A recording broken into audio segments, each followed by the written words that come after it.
Bueno chicos, bienvenidos a un nuevo vídeo. Hoy estamos con un auténtico maestro de la fotografía. Estamos con un fotógrafo de más de 40 años de profesión, sobre todo especializado en fotografía de viajes y fotoperiodismo. Hoy estamos con Tino Soriano. Tino, un placer tenerte aquí con nosotros. Muchas gracias, un saludo a todos.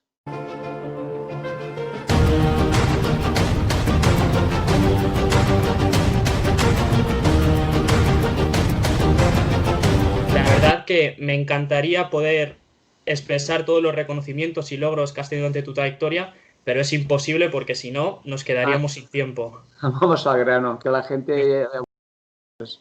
Pero bueno, lo que sí vamos a por lo menos reconocer alguno en especial, como el WordPress Photo en la categoría de arte de 1999. Yo creo que es el mayor premio que le pueden dar a un fotógrafo. Y Sí, claro, bueno, un y foto... que desde, y que desde 2001 estás dentro de la lista oficial de la National Geographic, en la cual muy pocos pueden estar ahí. Sí, Por lo sí, tanto, increíble. sí, la verdad es que he tenido una vida que la repetiría. ¿No te arrepientes de nada durante tu vida? No, no, en absoluto, creo que he hecho exactamente lo que he creído que tenía que hacer. No siempre las cosas te van como tú querrías, pero esto es parte de la vida. Pero desde el punto de vista de periodismo, de fotógrafo, de comunicador, en un principio, lo único inconveniente que he tenido es que estudié francés, de manera que habría querido que mi inglés fuera más fluido, sobre todo ya trabajando con Estados Unidos, pero claro, nunca a nivel de conversación. Si no has estado viviendo en un país es muy complicado que tú puedas entender los chistes, los chascarrillos, Esto, entrar en conversaciones rápidas y esto te muchas veces te, te, te da una sensación que te falta algo, ¿no? Dices, es que aquí no llego, pero es que no entiendo no sé. nada. ¿Y fotógrafo como artista o como comunicador? Ah, comunicador. Yo no creo que mi trabajo como fotoperiodista sea artístico. No, muy pocos fotoperiodistas yo creo que se pondrían esta etiqueta, porque al final, fíjate que ni siquiera hacemos exposiciones. Nuestro trabajo va directamente de la cámara o del disco duro de nuestro ordenador al disco duro de la redacción. No pasa por el público a menos de que muy eventualmente alguien te proponga hacer una exposición. O sea, es básicamente, yo tomo la foto y lo que más me gusta, o que siempre me ha gustado más, yo creo que a mis compañeros también, es en el momento en que salía la revista, abrías, olías este olor a tinta y ahí veías tus imágenes a doble página. Algo que ha Y, desaparecido, claro.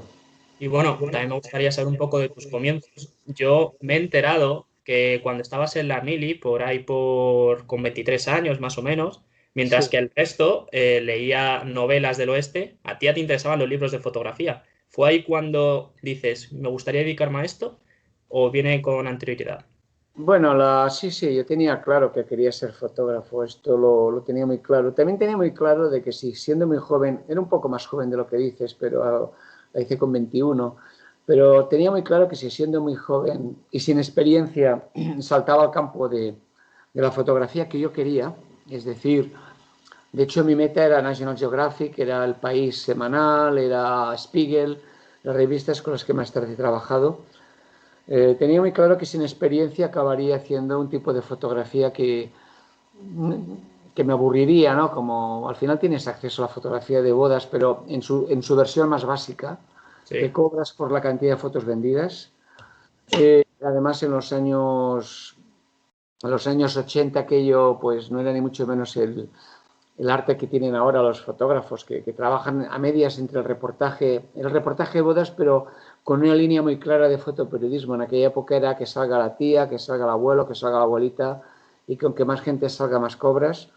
Y bien, sabía de que si no, que si me metía, si saltaba al ruedo en aquel momento, pues me estrellaría. Y esto yo creo que es importante, porque un montón de amigos míos saltaron al ruedo y acabaron abandonando la fotografía. Uno no empieza y lo ficha National Geographic. No, no existe, esto es una historia urbana. Es todo lo contrario, necesitas mucho tiempo de prepararte para estar a la altura de lo que te Claro, van a claro. exigir, ¿no? Al final, mira, yo por ejemplo, te conozco a través de este libro que tenemos aquí. Ayúdame a mirar. Ayúdame a mirar efectivamente que es un libro que tú has tardado 25 años en crear. Es decir, Sí, has estado recogiendo pautas durante toda tu trayectoria para por fin crear esta obra maestra que para mi parecer ya no es algo tan técnico de fotografía, de que sino es un libro más bien de la vida, que te enseña, es aplicable a muchos aspectos y a mucha gente. Por ejemplo, a mí en periodismo me ha ayudado un montón y te hace reflexionar acerca de muchos puntos que no me ha pasado con otro libro. ¿Qué simboliza para ti crear esta maravilla? Bueno, ayúdame a mirar. No tiene una sola línea de técnica fotográfica, tiene prácticamente son 500 y pico de páginas de experiencias en el mundo del fotoperiodismo. Y también son las respuestas a las preguntas que me han hecho mis alumnos durante 40 años de dar docencia. Esta foto la puedo publicar, qué pasa en un juicio, cómo orientar los reportajes, la ética fotográfica, la ética a nivel genérico. Yo la concreto en fotografía, pero básicamente es un libro de periodismo, y dentro del periodismo, de fotoperiodismo, y dentro del fotoperiodismo dirigido a todos los públicos. No está pensado para que te profesionalices, porque hoy en día creo que es muy complicado profesionalizarse estrictamente con el fotoperiodismo, pero sí es una fuente de inspiración y sobre todo,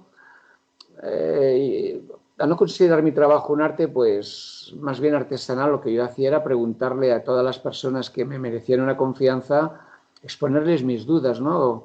A Sebastián Salgado, a Cristina García Rodero, a todos los grandes fotógrafos que yo iba encontrando.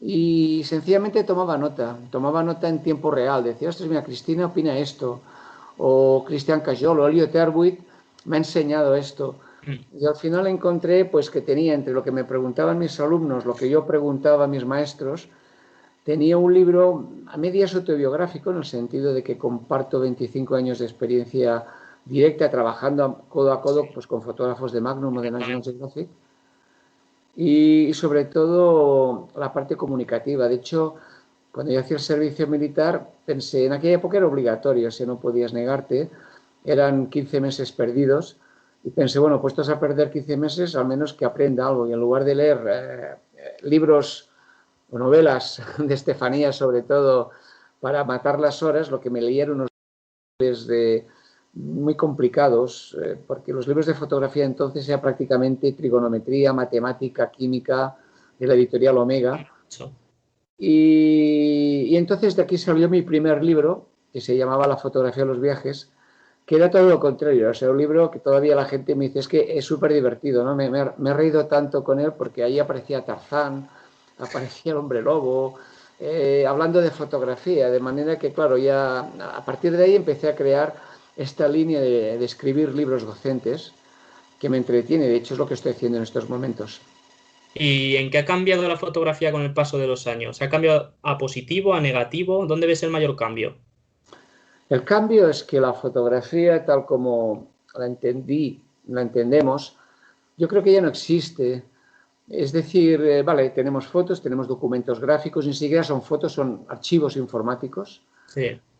Pero en estos momentos la fotografía, o sea, el fotógrafo como yo que va con su cámara por el mundo tomando fotos, yo creo que ya es una especie de desaparecer, porque el cliente a las nuevas generaciones os va a exigir que seáis un poco hombre, mujer, orquesta. Os va a exigir que hagáis vídeo, que hagáis foto, que hagáis podcast, que estéis bien posicionados en las redes, que tengáis muchos seguidores, que escribáis, porque en el blog, si hacéis un vídeo tenéis que escribir un argumento.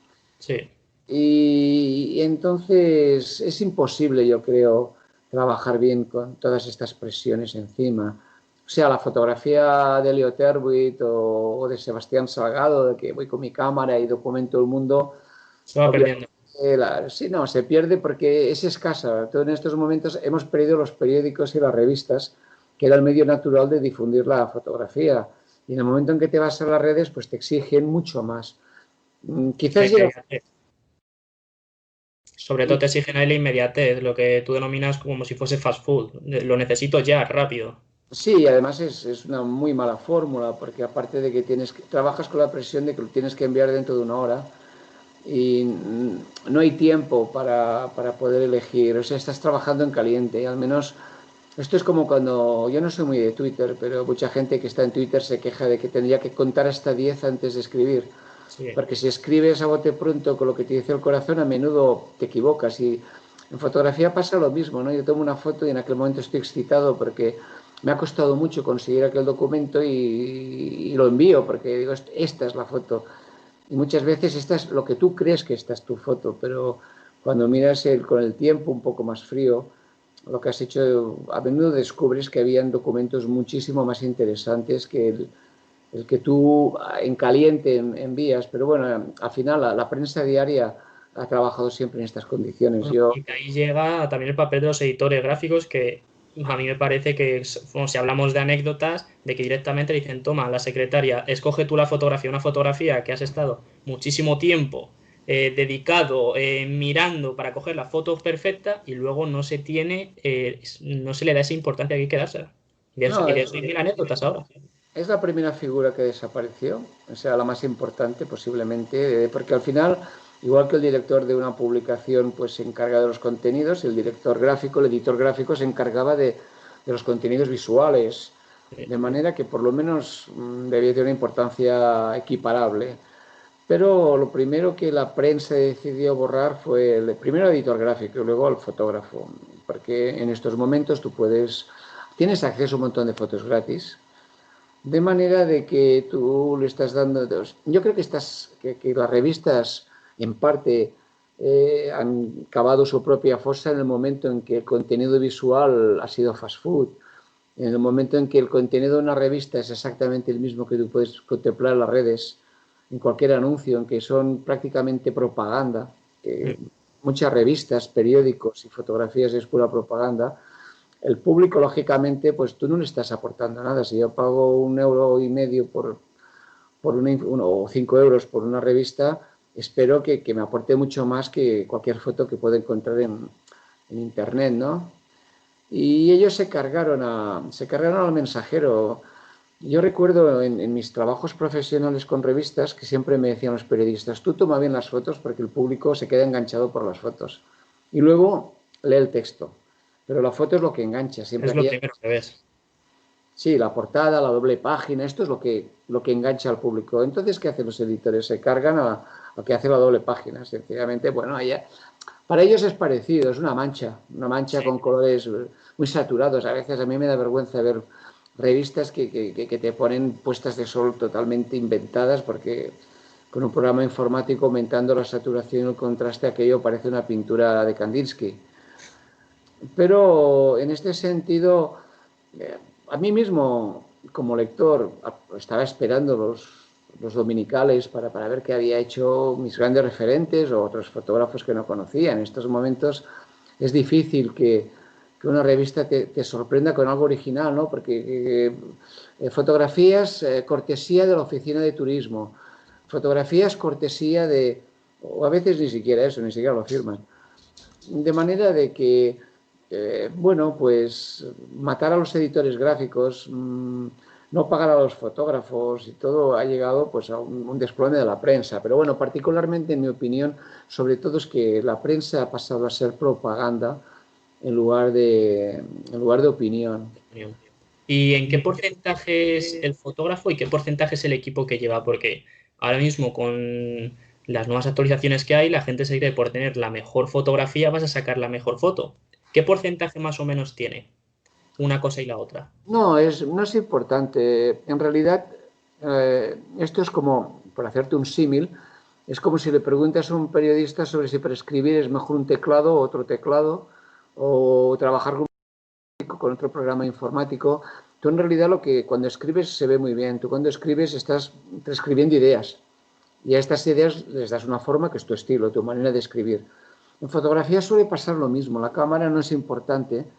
Lo único que le puedes pedir a una cámara es que sea rápida, Mm. porque no es lo mismo hacer un paisaje que tanto da que la cámara esté medio segundo hasta que se abre el obturador, a que estés fotografiando una manifestación. O sea, rapidez sí. Y luego, en la gente que hace news, necesita quizás un zoom, porque tú no siempre puedes estar en el centro de la acción. Puedes estar en un balcón y mostrar una vista general, en fin, pero el equipo no tiene nada de importancia. Yo recuerdo un reportaje que hice para el magazine de La Vanguardia sobre Indurain, el ciclista, cuando él Ciclista. su quinto tour, ganó su quinto tour, Y me comentó, hay gente que tiene bicicletas mucho más buenas y más caras que la mía, pero sencillamente porque se lo pueden permitir, ¿no? Pues en fotografía pasa lo mismo. Flavia y yo somos dos fotógrafos que estuvimos trabajando muchos años con Leica. Cuando Leica decidió hacer una exposición en Madrid y buscó fotógrafos profesionales españoles que hubieran trabajado con Leica, les costó encontrar más de 3. En cambio, hay mucha gente que tiene Leica, pero una cosa es que te la puedas pagar y otra cosa es que la uses. Tú siempre vas muy ligero, siempre lo dices que tú en tu mochila llevas Nada. O nada, sea, objetivos cortos, rápidos y para buscar eso, lo que tú comentas. sí, ahora trabajo con un Olympus porque todavía es más pequeña que la Leica. Y además, mira, aquí la tienes, no sé si la veis, fíjate, es Sí, pequeñita, es una pequeña cámara pequeñita. y la llevo en esta riñonera, en una riñonera y ya está, o sea, en el bolsillo. El tipo de fotografía que yo hago, yo soy el zoom, es decir, al ser reportaje, mi estilo consiste en ser yo el que me acerca, no que la lente me acerque, es diferente de un fotógrafo que esté en un campo de fútbol y que obviamente no puede entrar dentro del terreno y por eso necesita el zoom. Pero a menudo vamos a decir que el equipo es menos importante que tener buenas ideas. Todo el mundo tiene una cámara o puede acceder a una cámara en cierta medida, pero no todo el mundo tiene una idea clara de cómo utilizarla. Y de hecho, cuando yo escribo Ayúdame a mirar, me doy cuenta que empiezo a utilizar cientos de páginas para explicar algo tan simple como la aproximación y el tema y cómo elegir un tema para tomar fotos, cómo aproximarte y tomarlas, y luego cómo editar. Es decir, una tontería, pero que no tiene nada que ver con la marca de la Sí. cámara. Y si tuvieras que quedarte con una fotografía o un proyecto, ¿cuál sería? ¿Lo tienes claro? ¿Con una única fotografía o algún trabajo que hayas hecho, algún reportaje? ¿Cuál sería? Una foto es difícil porque depende de lo que quieras explicar, pero desde luego yo creo que mi trabajo más interesante ahora saldrá publicado en forma de libro, que son los casi 40 años que llevo fotografiando la medicina. Más que nada, primero por la extensión, por la mirada. Empieza en el año 81 y acabará a finales del 2020-2021. Pero sobre todo porque yo pude fotografiar con mis cámaras pequeñas un mundo que ahora sería imposible, que es el que ahora te dejen entrar tranquilamente a fotografiar lo que es la sanidad. No, tal. Los últimos trabajos que hice profesionales para el país, recuerdo, los equipos de prensa te ponen enseguida a alguien que vigile lo que hagas, que controle. De hecho, mi última foto, la última foto de mi libro, el que saldrá, que se llamará Curarte, la tomé sobre la COVID y llevaba a mi lado alguien que vigilaba que todo estuviera Todo. perfecto. Vale. Las fotos pasaron por censura. La foto que más me gustaba estuvo a punto de ser censurada, llegó a dirección médica porque una bata no estaba, el nudo de la bata no estaba bien puesto. Bien puesto. Es decir, que hemos pasado de lo que yo hice, que fue un reportaje de la vida real, a una especie de obra de cine, o sea, en la que solo faltaba maquillar a la gente. Y es un poco lo que es nuestra sociedad. O sea, en un momento en que todo el mundo puede fotografiar con su teléfono, difundirlo de cualquier manera, cuando los profesionales vamos a tomar fotos, y en la COVID se ha visto mucho, ha habido una gran censura social, o sea, desde los mismos hospitales hasta la misma prensa, los políticos, Sí, pero nos han censurado muchísimo y yo lo vi en mis carnes, pero escuchas a cualquiera de mis colegas y también se quejan, ¿no? Es un poco como que, bueno, fuera está mal, pero aquí no, aquí lo tenemos bien. Aquí no hay muertos, ni hay gente amontonada en los servicios, ni los médicos están sudando. O sea, esto es un mundo feliz. y ya, bueno, no solamente dentro de la medicina, tú eres una persona que ha viajado alrededor del mundo. Y además varias veces. ¿Qué Sí, lugar es el que más te ha fascinado? yo creo que me encanta la- el modo de vida de las personas que todavía conservan un cierto distanciamiento con la tecnología y que en sus sociedades priorizan el contacto social. Los veo infinitamente más felices. O sea, Puedes estar con los Masái, con los Samburu, puedes estar en aldeas asiáticas, en Oaxaca, en México, y independientemente de lo que pueda pasar a nivel global, ¿no? Porque, por ejemplo, a mí me encanta México, pero México pues hay unos crímenes tremendos. Sí. Pero estas sociedades en las que, digamos que la parte tecnológica es muy pequeña y todavía prevalece el contacto humano, son infinitamente más interesantes, vamos, que no lo que tenemos aquí. Yo creo que la tecnología nos ha destrozado, sea porque no sabemos usarla, es decir, porque ha sido todo tan rápido que nos hemos colapsado y la prueba en periodismo es que estamos hablando de un 50% de fakes, Sí. de grupos que organizan información falsa a propósito, de medios de comunicación que sin contrastarla la expulsan como un ventilador y de gente que se lo traga y que lo difunde. De manera que a la broma estamos un poco más amargados. Ujú. En cambio, Y cuando estás alejado, es lo que dice tu vecino, tu comunidad, tus pequeñas fiestas, tu vida, y además, de largo es lo que más me atrae. y tengo una pregunta que me va rondando la cabeza unos días, y es si tú tuvieras la posibilidad de viajar a algún momento del pasado para hacer un reportaje, ¿qué época sería de toda la historia? ¿Alguna en Sí. especial? Bueno, como reportaje, desde luego hay dos momentos. El primero es que es aquellos momentos en los que se descubre la fotografía y los primeros viajeros cambian su blog de notas o su libro de bosquejos por una cámara grande, en lo que cada fotografía, pues la presencia del fotógrafo es prácticamente un tema social, ¿no? O sea, más que nada porque no se descubría. Me imagino que debía ser divertido que apareciera un personaje con aquellas cámaras tan grandes, captando el mundo para enseñar al mundo por primera vez cómo eran las pirámides o cómo era el mundo a finales del siglo XIX, digamos. Y luego, desde luego, la época dorada del fotoperiodismo era la época de Life, antes de la televisión, cuando un fotógrafo como Eugene Smith podía estar meses trabajando en un tema, o los mismos fotógrafos de National Geographic podían estar.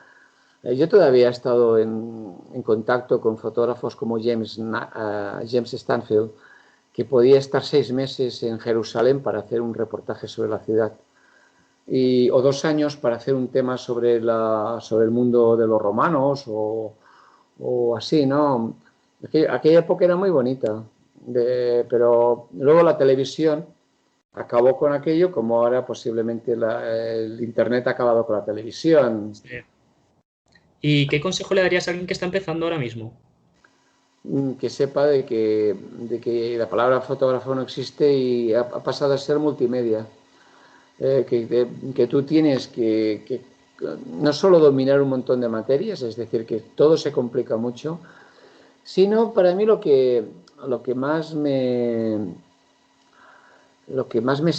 peor me sabe de lo que es esta sociedad es el culto al like. Que para contratarte lo primero que hacen es mirar tus redes, mirar cuántos seguidores tienes, mirar cómo estás posicionado, y esto requiere mucho tiempo. Sí. O sea, uno no, porque si eres muy, muy guapa o muy guapo, quizás tienes, pero son unos likes, digamos, que no es exactamente lo que busca un periodista. Pero cuando uno empieza, pues para posicionarse con fotografía, no tiene material, porque si estás empezando, ¿qué vas a enseñar? ¿Cómo es tu casa? Hay gente que a veces tiene ideas imaginativas, pero son los mínimos. Que este culto a las redes, que además partimos de una base de que muchas cosas o son falsas o están muy deformadas, pero que requiere mucho tiempo, creo que es un hándicap. Creo que es un hándicap porque cuando mis alumnos me han dicho qué tendría que hacer maestro, cuando te toca hacer de maestro, para posicionarme como fotógrafo, lo primero que les he dicho es tómate un par de años sabáticos y dedícate 2 años a hacer cosas, a trabajar, ¿no? Y entonces, a partir de aquí, tendrás la experiencia que necesitas, por lo menos para empezar a resolver bien y algo que mostrar. Pero si tú ahora te tienes que encima añadir un año más para posicionarte súper bien, pues la cosa se complica. Y todo vale en fotografía porque hay a veces que vemos momentos que son muy criticados, como la imagen esa del niño en la playa, Ahí la- o el niño este de África que hay cuervos dándole vueltas. Es decir, al bueno, final, ¿qué sí. premia más? ¿Dónde está el límite ético de, en vez de ir a socorrer, es mejor sacar la foto para mostrarla al mundo? Esto en realidad no lo hace nadie, ¿eh? Es decir, en realidad, en Ayúdame a mirar se explica bien la historia de Carter cuando con el niño, que la gente pensaba que era una niña y que los cuervos se le iban a comer, cuando en realidad resulta que la niña estaba cagando tranquilamente en la zona destinada en el campamento pues a hacer necesidades, ¿no? Entonces, claro, él, ¿por qué no le salvaste? Y él dice, yo estuve media hora, había un montón de médicos y enfermeras a mi lado, mi trabajo era documentar, era explicar al mundo. Si aquel niño lo hubiera apartado, primero le habría roto la caca. Y segundo, o sea, que las cosas no son como parece. Es que el problema es siempre que deforman la información y muchas veces matan al mensajero. Yo creo que Carter hizo estupendamente. Él tenía una cámara y lo habían enviado allí para que explicara al mundo, es decir, a millones y millones de personas lo que estaba sucediendo. No para salvar vidas, porque además no tiene estudios para salvar vidas. Y esto pasa mucho, es esto de, yo me doy cuenta, Morenati publicó al principio del confinamiento, cuando se aligeró una fotografía con tele en que apareció un montón de gente próxima. Entonces, aquí crucificaron fue a él, que por qué tomaba la foto con tele, que se estaba engañando, que se estaban... La realidad es que había un montón de gente y que no estaban respetando las distancias. Los detalles técnicos, pues ya son relativos.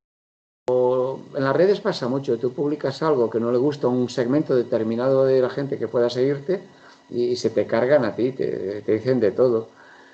Y esto hace que la gente se autocensure mucho también, porque hay un momento en que dices, bueno, estoy aquí para hacer mi trabajo, no para tener que escuchar que me digan el nombre del Ok, cuerpo por hacer mi trabajo, ¿no? sí.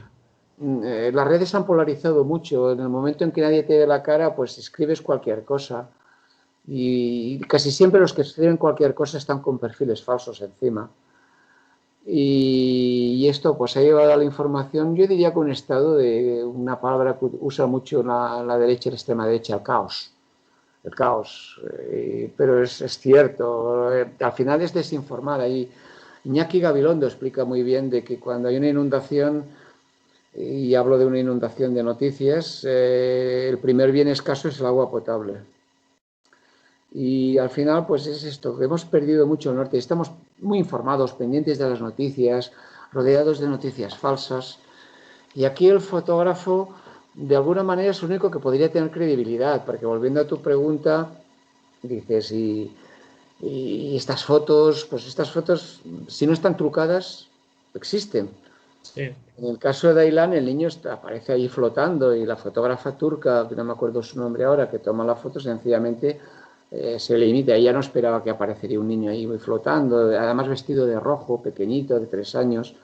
Se limita a hacer su trabajo, pero luego cuando ves su trabajo, claro, ostras, que es un menor, que no sé qué, que no sé cuánto, joder, es un menor que representa a los 100.000 personas que están en el fondo del mar ahogados, mientras la Unión Europea mira hacia otra parte. Y, Entiendo. y esto pues es algo típico, cargarse al mensajero, pero aparte el mensajero es que tiene una presión tremenda, porque si lo que haces no es éticamente correcto, puedes hasta recibir una demanda.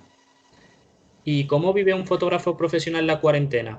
¿Se ahoga dentro de casa o en cambio empieza a percibir elementos cotidianos que antes no veía porque no estaba tanto tiempo dentro? No, yo diría que la mayoría de mis colegas lo están pasando mal porque tú no puedes salir fuera a hacer reportajes, todo el mundo con máscara, vale, voy a hacer la COVID, pero esto, aparte que lo ha hecho todo el Sí, mundo, me dices, ¿y quién me lo compra? Nosotros estamos muy mal pagados y vivimos de lo que publicamos. Yo mismo en todo el año ni he publicado nada ni he tenido ningún encargo y se me han anulado todos mis encargos. De manera que cuando tú no tienes para comer, que no es mi caso porque bueno, tenía algunos ahorros, es el sobrevivir y qué explicas, cómo es el cuarto de baño, qué hay en el comedor, qué luz entra a media tarde en el dormitorio. Eh, Particularmente yo lo que he hecho ha sido escribir libros y organizar mi archivo, digitalizar cosas. Ahora saldrá el libro este que te decía de la sanidad, el curarte, pero ya estoy acabando la última lectura de un libro sobre fotografía en color que aparecerá el año que viene. El tema es que la gente también tenga suficiente dinero para comprarlos, porque o sea, esto es el resultado un poquitín de un problema más grave, que es el cambio climático. Que parece que el cambio climático son varios tifones, una tormenta que entra por el Caribe, pero en realidad es una bajada de las cosechas, un exceso de la sobrepoblación. Y cada vez va más, que es el problema. Claro, no, o sea, no va más ahora de momentos tras la COVID, pero es que la COVID ha sido el resultado de la invasión, de una invasión muy agresiva de otros medios, o sea, de medios ambientes que no se han respetado. Al final ha saltado esto y no deja de ser una plaga que es un aviso, es un entremés de lo que puede venir. Debemos hacer un cambio importante en nuestra manera de entender la sociedad, el viaje, la información, los gastos. Hay que empezar de cero, pero hay un problema importante y es que los poderes económicos pasan 1000 pueblos de todo esto. O sea, viven lo que se dice normalmente pan para hoy, hambre para mañana. Ellos están con el pan para hoy y al final el hambre para mañana va a ser para los otros. Sí. Bueno, Tino, pues eso ha sido todo. ¿Te lo has pasado bien? Sí, Rubén, claro que sí. Bueno, pues me alegro un montón. Y nada, chicos, pues espero que os haya gustado la entrevista. También os dejaré por aquí abajo su canal de YouTube, en el cual sube bastantes cosas, para que le echéis un ojo y os suscribáis. Y bueno, si os ha gustado, apoyad un montón el vídeo, dejad abajo en los comentarios qué os ha parecido. Y bueno, suscribiros, que es gratis y ayudáis un montón. Y nada, pues eso ha sido todo.